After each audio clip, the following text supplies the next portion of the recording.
Hello दोस्तों, कैसे हैं आप सब। स्वागत है आपका सीबीसीटी एंड एमपी एग्ज़ाम में। तो आज है सैटरडे और आज की जो हमारी क्लास होने वाली है वो होने वाली है पॉलिटी की क्लास। तो पॉलिटी की क्वेश्चन भी क्या होते हैं एमपी डिस्ट्रिक्ट कोड में पूछे जाते हैं। जैसे कि जो जीके और जीएस का हमारा सिलेबस में पोर्शन होता है, उस पोर्शन में हमारे एमपी जीके के रिलेटेड, करंट से रिलेटेड और पॉलिटी के क्वेश्चंस और भी हमारे जैसे कि जीके और जीएस में क्वेश्चन आते हैं। तो पॉलिटी भी हमारा एक उसका हिस्सा है। तो जो हमारी जो पॉलिटी की क्लास होती है वो हमारी हर सैटरडे को शाम 6 बजे होती है, और इसी के साथ साथ जो हमारी कंप्यूटर की क्लास होती है वो शाम को 7 बजे हर मंडे टू फ्राइडे होती है। तो और जो हमारी 12 बजे जीके की क्लास भी आप लोगों के लिए होती है। तो इसी के साथ साथ जो एमपी जीके से रिलेटेड जितने भी क्वेश्चंस या कुछ भी डाउट्स हो तो आप लोग कमेंट में हमसे पूछ सकते हैं, और इससे भी रिलेटेड किसी भी कोई भी व्यक्ति को कोई भी डाउट हो तो वो हमसे पूछ सकता है। तो चलिए ज़्यादा टाइम वेस्ट ना करते हुए हम आज की क्लास करते हैं स्टार्ट। तो पढ़ते हैं हमारा पहला क्वेश्चन क्या होगा। जो हमारा पहला क्वेश्चन है वो होगा, निम्नलिखित मामले में से कौन सा संविधान की बुनियादी संरचना के सिद्धांत से संबंधित है जैसा सर्वोच्च न्यायालय द्वारा प्रस्तावित किया गया है। तो ऑप्शन पढ़ेंगे, केशव नंद भारती बनाम केरल प्रदेश, गोकलनाथ बनाम पंजाब प्रदेश, गोपालम बनाम मद्रास प्रदेश, एस आर बम्बई बनाम संघ भारत संघ। तो इसका जो हमारा सही आंसर है वो है हमारा केशव नंद भारती बनाम केरल प्रदेश। जो केशव नंद भारती बनाम केरल प्रदेश मामले में सुप्रीम कोर्ट ने संविधान के बुनियादी ढांचे से संबंधित फैसला दिया, और यह ऐसा फैसला था जिसने यह साबित किया कि संविधान सदन के ऊपर है। यह एक ऐसा फैसला था कि संविधान किसके, सदन के ऊपर है। तो इसमें ये पूछा गया था कि इनमें से कौन से मामले में संविधान की जो बुनियादी संरचना का जो सिद्धांत से संबंधित है वो सर्वोच्च न्यायालय द्वारा प्रस्तावित किया गया था। वो किया गया था केशवानंद भारती वनम केरल प्रदेश। तो इसका मैंने आप लोगों के लिए आंसर बता दिया। जो हमारा फर्स्ट ऑप्शन है वो हमारा इसका सही आंसर हो जाएगा। आप लोग नोट करते चलिएगा। आज की क्लास के जो भी मैं आपको क्वेश्चन दे रहा हूँ वो बहुत ही स्पेशल क्वेश्चन है आपके एमपी डिस्ट्रिक्ट कोर्ट के लिए। तो फिर से बता देता हूँ मैं इसके बारे में। जो केशव नंद भारती वनम केरल प्रदेश के मामले में सुप्रीम कोर्ट से संविधान के बुनियादी ढांचों से संबंधित फैसला दिया गया था। यह जो फैसला था जिसने यह साबित किया कि संविधान किसके ऊपर है, संसद के ऊपर है। तो चलेंगे हम अपने अगले क्वेश्चन की ओर। सेकंड क्वेश्चन देखेंगे। जो हमारा सेकंड क्वेश्चन है वो है हमारा, जो भारतीय मूल भाग में कितने अनुच्छेद थे। भारतीय मूल भाग में कितने अनुच्छेद थे। तो इसका जो हमारा आंसर है वो है हमारा 395। जो भारतीय मूल संविधान, आप लोग नोट करिएगा, भारतीय मूल संविधान में 22 भाग हैं, 8 अनुसूची और 395 अनुच्छेद थे। तो इसका जो हमारा राइट आंसर होगा वो होगा 395। इसमें ये पूछा गया था कि भारतीय मूल भाग में कितने अनुच्छेद थे। तो मूल भाग में 395 थे। भारतीय मूल संविधान में 22 भाग हैं, 8 अनुसूची और 395 अनुच्छेद हैं। तो चलते हैं हम अपने अगले क्वेश्चन की ओर। अगला क्वेश्चन देखेंगे। थर्ड क्वेश्चन हमारा क्या होगा, थर्ड क्वेश्चन देखते हैं हम अपना। चलते हैं अगले क्वेश्चन की ओर। जो हमारा थर्ड क्वेश्चन होगा वो होगा हमारा, संविधान 100वां संशोधन विधेयक निम्नलिखित में से किससे संबंधित है।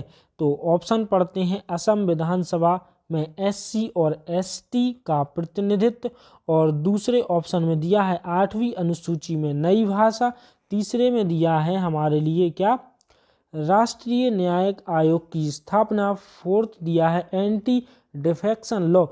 तो इसका जो हमारा सही आंसर होगा वो होगा सेकंड ऑप्शन सही हो जाएगा, 8वीं अनुसूची में नई भाषाएं। तो चलते हैं अगले फोर्थ क्वेश्चन की ओर। अगला क्वेश्चन देखते हैं। अगला जो हमारा क्वेश्चन है वो है हमारा, निम्नलिखित अनुच्छेदों में से कौन सा आपातकाल के दौरान अनुच्छेद 19 के प्रावधानों के निलंबन से संबंधित है। 353, 355, 356 और 358। तो इसका जो हमारा आंसर है वो है हमारा 358, डी ऑप्शन इसका सही है। तो इसमें हम आपको बता देते हैं जो आपातकाल का जो वर्णन है संविधान के अनुच्छेद 358 और 359 में, जो आपातकाल का जो वर्णन है वो संविधान के अनुच्छेद कितने 358 और 359 में है। और अनुच्छेद 358 आपातकाल के दौरान अनुच्छेद 19 के निलंबन से संबंध है। अनुच्छेद जो 398 है वो आपातकाल के दौरान अनुच्छेद 19 के निलंबन से संबंधित है। चलिए अगले क्वेश्चन की ओर चलते हैं। अगला क्वेश्चन देखेंगे। अगला जो हमारा 5वां क्वेश्चन है वो है एक राज्य का राज्यपाल क्या होता है। ऑप्शन पढ़ते हैं। ऑप्शन क्या दिए गए हैं। विधान सभा के 1/3 सदस्यों को मनोनीत कर सकता है। विधानसभा के 1/6 सदस्य को मनोनीत कर सकता है। विधान परिषद के 1/3 सदस्यों को मनोनीत कर सकता है और विधानसभा के 12 सदस्यों को मनोनीत कर सकता है। तो जो वी ऑप्शन होगा वो हमारा सही हो जाएगा। जो क्या होता है हमारा एक राज्य का राज्यपाल होता है वो विधानसभा के 1/6 सदस्यों को मनोनीत कर सकता है। तो वी ऑप्शन इसका हमारा सही हो जाएगा। राज्यपाल विधानसभा के 1/6 सदस्यों को मनोनीत करता है। तो चलते हैं अगले क्वेश्चन की ओर। अगला क्वेश्चन देखेंगे। ये क्वेश्चन अभी बाद में देख लेंगे। 7वां क्वेश्चन देखते हैं हम अपना। जब उपराष्ट्रपति राष्ट्रपति का कार्यभार ग्रहण करते हैं तो निम्नलिखित में से कौन सा कथन सही होगा। ऑप्शन पढ़ते हैं। वह राज्यसभा के अध्यक्ष बने रहे हैं और राज्यसभा के अध्यक्ष के कर्तव्यों का पालन करते हैं। और सेकंड ऑप्शन में दिया है वह राज्यसभा का अध्यक्ष नहीं रहता है। और थर्ड में दिया है लोकसभा स्पीकर राज्यसभा के अध्यक्ष पद का सारा कार्य करता है, इनमें से कोई नहीं। तो इसका जो हमारा सही आंसर है वो हमारा वी ऑप्शन इसका सही है कि जब उपराष्ट्रपति राष्ट्रपति का कार्यभार ग्रहण करता है, कौन उपराष्ट्रपति राष्ट्रपति का कार्यभार ग्रहण करता है, तो जो कथन सही है वो है कि वह राज्यसभा का अध्यक्ष नहीं रहेगा। जब उपराष्ट्रपति राष्ट्रपति का कार्यभार ग्रहण करेगा तो राज्यसभा का अध्यक्ष नहीं रहेगा। तो चलते हैं अगले क्वेश्चन की ओर। अगला क्वेश्चन देखेंगे। ये क्वेश्चन आप समझ चुके होंगे इसमें यह क्या पूछा गया था। चलिए अगले क्वेश्चन को देखेंगे। भारत के नियंत्रक और महालेख परीक्षक की नियुक्ति किसके आधार पर की गई है। जो भारत के नियंत्रक और महालेख परीक्षक की जो नियुक्ति है वो किसके आधार पर की गई है। तो इसका जो हमारा आंसर होगा ऑप्शन देखेंगे। संविधान, सेकंड ऑप्शन में दिया है संसद के प्रस्ताव, थर्ड ऑप्शन में दिया है राष्ट्रपति के अध्यादेश, फोर्थ ऑप्शन में दिया है इनमें से कोई नहीं। तो इसका जो हमारा सही आंसर है वो ए ऑप्शन सही है। जो भारत के नियंत्रक और महालेखा परीक्षक की जो नियुक्ति होती है वो संविधान के आधार पर ही होती है। किसकी? भारत के नियंत्रक और महालेखक परीक्षक जो नियुक्ति होती है वो संविधान के आधार पर ही होती है। तो चलते हैं अगले क्वेश्चन की ओर। अगला जो हमारा क्वेश्चन होगा वो देखेंगे कौन सा है। अगला जो हमारा क्वेश्चन है वो है भारतीय संविधान का सबसे लंबा संशोधन किसे कहा जाता है। 23वां, 35वां, 42वां, 51वां। तो इसका जो हमारा आंसर है वो है हमारा 42वां। जो भारतीय संविधान का सबसे लंबा संशोधन है वो 42वां संशोधन है। यह 1976 में आया। जो भारतीय संविधान का सबसे लंबा संशोधन 42वां संशोधन है। यह 1976 में आया। तो चलते हैं अगले क्वेश्चन की ओर। अगला क्वेश्चन देखेंगे हम अपना। 10वां क्वेश्चन क्या है हमारा। भारतीय संविधान में समवर्ती सूची का जो प्रावधान है वो किस देश के संविधान से लिया गया है। तो देखेंगे इसके बारे में ऑप्शन क्या दिए गए हैं हमारे लिए? ऑप्शन दिए गए हैं ऑस्ट्रेलिया, यूके, यूएसए, फ्रांस। तो इसका जो हमारा आंसर है वो ए ऑप्शन हमारा सही हो जाएगा, ऑस्ट्रेलिया। जो भारतीय संविधान में समीपवर्ती सूची का जो प्रावधान है वो ऑस्ट्रेलिया से लिया गया है। चलिए अगले क्वेश्चन की ओर चलते हैं। 11वां क्वेश्चन देखते हैं हम अपना। 11वां क्वेश्चन दिया गया है, निम्नलिखित किस मामले में सुप्रीम कोर्ट ने वंदों को गैर कानूनी बताया क्योंकि वो राष्ट्रीय नुकसान के अलावा संविधान के अनुच्छेद 19(1) और 21 का उल्लंघन करते हैं? तो इसका जो हमारा सही आंसर हो जाएगा वो बी ऑप्शन इसका सही हो जाएगा कि मार्क्सवादी कम्युनिस्ट पार्टी वनम भारत कुमार और अन्य को बताया। तो चलिए अगले क्वेश्चन की ओर चलते हैं। अगला हमारा जो 12वां क्वेश्चन है वो है, सिक्किम को उत्तर पूर्व परिषद में कब शामिल किया गया? तो 1995, 1970, 2002 और 2011। तो इसका जो हमारा सही आंसर है वो है हमारा 2002। जो सिक्किम को उत्तर पूर्व परिषद में 2002 में शामिल किया गया था। सिक्किम को उत्तर पूर्व परिषद में 2002 में शामिल किया गया था। तो चलिए अगले क्वेश्चन की ओर चलते हैं। अगला क्वेश्चन देखेंगे। अगला जो हमारा क्वेश्चन है वो है, राज्य का एडवोकेट जनरल किसके प्रसाद के रूप में कार्य करता है? तो ऑप्शन पढ़ते हैं, राष्ट्रपति, राज्यपाल और मंत्रिपरिषद और मुख्यमंत्री। तो इसका जो हमारा आंसर है वो है हमारा वी ऑप्शन, राज्यपाल है। और अनुच्छेद 165 के 3 के अनुसार एडवोकेट जनरल राज्यपाल के प्रसाद के रूप में कार्य करता है। किसके रूप में?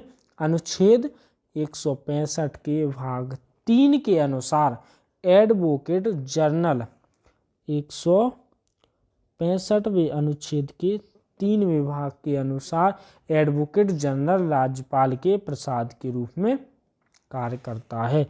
तो चलेंगे अगले क्वेश्चन को देखते हैं। अगला क्वेश्चन क्या है हमारा कि किस वर्ष से भारत सरकार ने जनजातीय जनसंख्या समूहों के बीच आदिवासी जनजातीय समूह PTG को और पिछड़े समुदायों के रूप में पहचानना शुरू किया?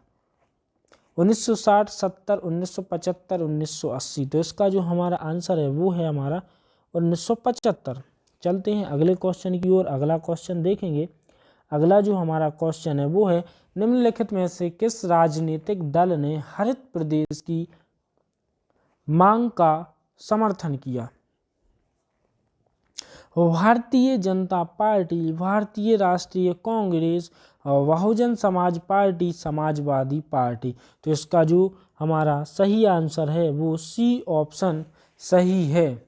तो बहुजन समाज पार्टी ने सिद्धांतों में हरित प्रदेश की मांग का समर्थन किया। जो राजनीतिक दल हैं उन्होंने हरित प्रदेश की मांग का जो समर्थन किया वो किया हमारा बहुजन समाज पार्टी ने। तो चलिए अगले क्वेश्चन की ओर चलते हैं। देखेंगे हम अपना अगला 16वां क्वेश्चन कौन सा है। जो हमारा 16वां क्वेश्चन है वो है हमारा कि निम्नलिखित में से कौन भारत के एकमात्र वित्त मंत्री थे जो अपने जन्मदिन पर 2 बार केंद्रीय बजट पेश करने के लिए जाने जाते हैं? TT कृष्णमाचारी, मोरारजी देसाई, यशवंतराव चव्हाण, प्रणब मुखर्जी। तो इसका जो हमारा वी ऑप्शन है वो सही है कि मोरारजी देसाई जो ऐसे वित्त मंत्री थे जिन्होंने जन्मदिन पर 2 बार केंद्रीय बजट पेश करने के लिए जाने जाते हैं। तो चलेंगे अगले क्वेश्चन की ओर चलते हैं। देखते हैं अपना अगला क्वेश्चन। भारत का पहला नगर निगम कौन सा है? बॉम्बे, इलाहाबाद, कोलकाता, मद्रास। तो जो हमारा पहला नगर निगम है वो है हमारा मद्रास। भारत का पहला नगर निगम मद्रास है। सबसे पुरानी नगर निगम है जिसकी स्थापना हुई थी 1687 में। नोट करिएगा दोस्तों इसके बारे में कि मद्रास नगर निगम भारत की सबसे पुरानी नगर निगम है जिसकी स्थापना हुई थी 1927 दोस्तों ये हुई थी 1687 में, 1987 काट दीजिएगा, ये हुई थी स्थापना 1687 में। जो मद्रास नगर निगम भारत की सबसे पुरानी नगर निगम है, जिसकी स्थापना 1687 में हुई थी। तो चलेंगे अगले क्वेश्चन की ओर। अगला क्वेश्चन देखेंगे। अगला जो हमारा क्वेश्चन है वो है, भारत में राज्यों या फिर केंद्र शासित प्रदेशों की अधिकतम संख्या निम्नलिखित किस उच्च न्यायालयों के अधिकार क्षेत्र में आती है? कोलकाता उच्च न्यायालय, गुवाहाटी उच्च न्यायालय, मद्रास उच्च न्यायालय, बॉम्बे उच्च न्यायालय। तो इसका जो हमारा सही आंसर है वो है हमारा गुवाहाटी उच्च न्यायालय। जो भारत में राज्यों या फिर केंद्र शासित प्रदेशों की जो अधिकतम संख्या है वो गुवाहाटी उच्च न्यायालय के अधिकार क्षेत्र में अधिक आती है। क्या है कि गुवाहाटी, नोट करिएगा दोस्तों आप लोग, गुवाहाटी उच्च न्यायालय के अंतर्गत 7 राज्य आते हैं। वो कौन कौन से हैं मैं आपको बताता हूँ। असम, मणिपुर, मेघालय, नागालैंड, त्रिपुरा, अरुणाचल प्रदेश और मिजोरम। फिर से नोट करिएगा आप लोग, जो हमारे गुवाहाटी उच्च न्यायालय के अंतर्गत 7 राज्य आते हैं वो हैं असम, मणिपुर, मेघालय, नागालैंड, त्रिपुरा, अरुणाचल प्रदेश और लास्ट हमारा जो है वो है मिजोरम। तो चलिए अगले क्वेश्चन की ओर चलते हैं। अगला क्वेश्चन देखेंगे हम अपना कि किस वर्ष जाति और धर्म से संबंधित अपराधों के लिए सजा देने के लिए नागरिक अधिकार अधिनियम की सुरक्षा पारित की गई? तो ऑप्शन पढ़ते हैं 1950, 54, 1955, 1958। तो इसका जो हमारा आंसर है वो है हमारा 1955। अगला क्वेश्चन देखते हैं। अगला क्वेश्चन है हमारा, डॉक्टर अंबेडकर संविधान सभा में कहाँ से चुने गए थे? United Provinces, West Bengal, the Bombay presidency या फिर पंजाब। तो इसका जो हमारा आंसर है वो है हमारा वेस्ट बंगाल। जो डॉक्टर अंबेडकर संविधान सभा में वेस्ट बंगाल से चुने गए थे। तो चलिए अगला क्वेश्चन देखेंगे। अगला जो हमारा क्वेश्चन है वो है, उच्चतम न्यायालय में न्यायाधीशों की संख्या कैसे बढ़ाई जा सकती है? ऑप्शन पढ़ते हैं। ऑप्शन दिए हैं हमारे लिए, न्यायाधीशों की संख्या में वृद्धि की आवश्यकता करके, जो और सेकंड ऑप्शन दिया है संविधान में संशोधन के द्वारा, संसद में अधिनियम द्वारा, राष्ट्रपति के अध्यादेश द्वारा। तो इसका जो हमारा सही आंसर है वो हमारा सी ऑप्शन सही है कि संसद में अधिनियम के द्वारा। तो इसमें मैं बता देता हूं आप लोगों को, जो उच्चतम न्यायालय में न्यायाधीशों की संख्या है वो संसद में अधिनियम के द्वारा बढ़ाई जा सकती है। तो चलिए अगले क्वेश्चन की ओर चलते हैं। अगला क्वेश्चन देखेंगे हम अपना, राष्ट्रीय आपदा प्रतिक्रिया निधि जिसने 28 सितंबर 2010 को राष्ट्रीय आपदा आकस्मिक निधि को बदल दिया है, को निम्नलिखित में से किस वर्गीकृत किया गया है? ऑप्शन पढ़ेंगे, भारत की सांकेतिक निधि, भारत की आकस्मिक निधि, भारतीय सार्वजनिक खाता, इनमें से कोई नहीं। तो इसका जो हमारा आंसर है सी ऑप्शन हमारा बिल्कुल सही आंसर है। तो चलेंगे अगले क्वेश्चन की ओर। अगला जो हमारा 23 जो हमारा क्वेश्चन हो जाएगा वो कौन सा होगा, देखेंगे हम अपने अगले क्वेश्चन को। तो अगला जो हमारा क्वेश्चन है वो है, निम्नलिखित पर ध्यान दीजिए, उच्च न्यायालय, सर्वोच्च न्यायालय, न्यायिक समीक्षा की शक्ति उपरोक्त में से किसके पास है? उच्च न्यायालय केवल 1, सर्वोच्च न्यायालय केवल 2, दोनों के पास, या फिर इनमें से कोई नहीं। तो इसका जो हमारा आंसर है वो है इन दोनों के पास। जो न्यायिक समीक्षा की शक्ति है वो उच्च न्यायालय और सर्वोच्च न्यायालय दोनों के पास है। तो चलेंगे अगले क्वेश्चन की ओर। अगला जो हमारा क्वेश्चन है वो दिया गया है, कोई व्यक्ति भारत के अटॉर्नी जनरल बनने की योग्यता प्राप्त कर लेता है यदि वह निम्नलिखित में से किसकी योग्यता प्राप्त कर ले?